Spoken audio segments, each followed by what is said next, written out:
C'était un projet, un vieux projet déjà d'il y a plus de 20 ans. Puisque Albéric, déjà, quand on s'est mis ensemble, me disait « Tiens, j'aimerais quand même bien qu'on ait une ferme, etc. » Donc, on s'est renseigné un petit peu autour de nous, avec des copains qui avaient notamment de la vache à lait. Et ils nous ont un petit peu démotivés en disant « Vous savez, c'est dur, il faudrait avoir un pied dedans. Déjà, c'est très compliqué de se lancer, etc. » Donc, on a laissé tomber le projet. Et puis, il y a 5-6 ans, j'ai décroché le téléphone de la Chambre d'agriculture.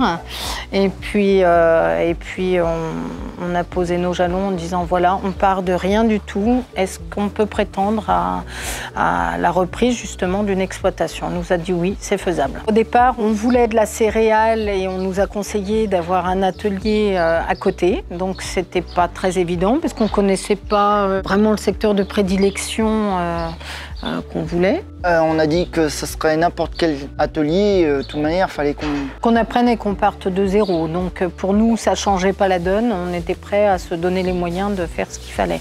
Albéric a toujours une attirance pour les bovins quand même, de par le travail anciennement de son papa. Effectivement, quand on a resserré l'étau avec les conseils des uns et des autres, on s'est penché donc sur les bovins. Et on s'est dit effectivement on sera peut-être moins contraint avec du bovin viande. Et une fois tout à fait par hasard, on a trouvé une annonce. On est allé visiter une exploitation non loin de là. Et donc on s'est dit que le secteur était vraiment très sympa et donc on a cherché les exploitations. On a contacté la Chambre d'agriculture de Nîmes et dont on a visité plusieurs fermes dans la région. Et puis celle-ci, on voulait pas vraiment venir la voir parce que c'est des vaches à lait. Moi, j'étais pas partisan là-dessus parce que Valérie m'a toujours dit pas de vaches à lait. On va la voir, de toute façon, on risque rien. Et quand on est arrivé ici, en fait, on a visité la ferme, après avoir visité d'ailleurs toutes les autres, et on s'est regardé et de suite, on s'est dit oui, c'est celle-ci. Parce que c'est comme quand vous visitez une maison, de toute façon, quand c'est celle-ci, c'est pas une autre. C'est le coup de cœur, c'est l'affect, c'est le fait que tout soit bien ordonné, organisé. Quand on a 20 ans, effectivement, on est prêt à retrousser les manches.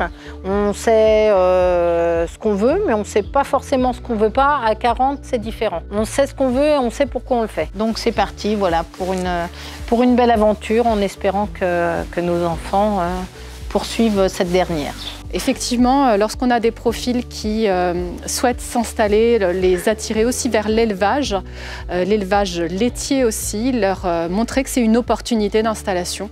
Opportunité avec une rémunération en face, avec oui une charge de travail, mais un retour sur investissement, une qualité aussi de vie au travail possible. Voilà, de casser la mauvaise image que peut avoir l'élevage laitier avec ce qu'on appelle l'astreinte, qui en fait peut être gérée. Ici sur l'exploitation, il y a un salarié qui permet de tourner, donc 2 exploitants plus un salarié, ce qui permet effectivement d'organiser aussi une vie de famille. Notre enjeu, c'est vraiment d'accompagner de nouveaux profils dans le cadre de l'installation. Il ne faut pas avoir peur du lait. Outre mesure, effectivement, ce petit plaisir d'avoir cette complicité avec les vaches à lait que vous passez 2 fois par jour en salle de traite, que vous allez caresser et puis avec lesquels vous pouvez vous permettre quelquefois certaines petites taquineries.